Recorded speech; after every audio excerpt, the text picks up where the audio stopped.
Magandang araw po sa inyong lahat. Formal kong ipinapakilala ang aking sarili. Ako po si Romel Impasi, isang residente ng Lapu-Lapu City, Cebu. May asawa at isang anak. 13 taon akong naglingkod sa isang malaking kumpanya sa MIPSA.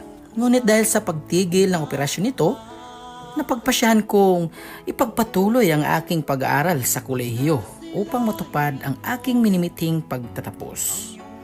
Lubos ang aking pasasalamat sa aking asawa na isang guro sa pampublikong paaralan at part-time instructor sa Sitio Consolacion, Cebu sa kanyang walang sawang suporta.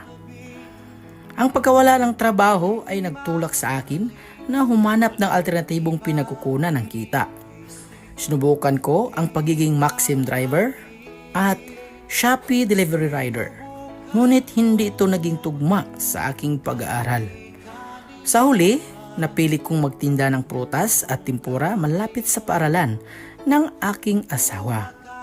Sa kasalukuyan, malapit na akong makapagtapos sa aking 3 taon sa kolehiyo.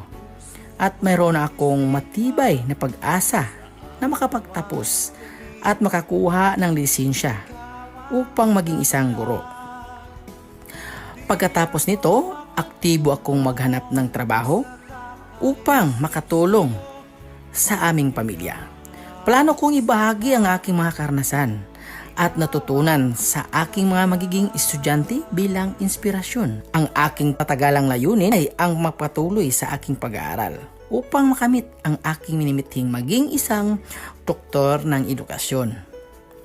Ang aking kwento ay nagpapatunay na ang pagtitiyaga, determinasyon at pananampalataya ay susi sa pagtagumpayan ng mga pagsubok at pagkamit ng mga pangarap.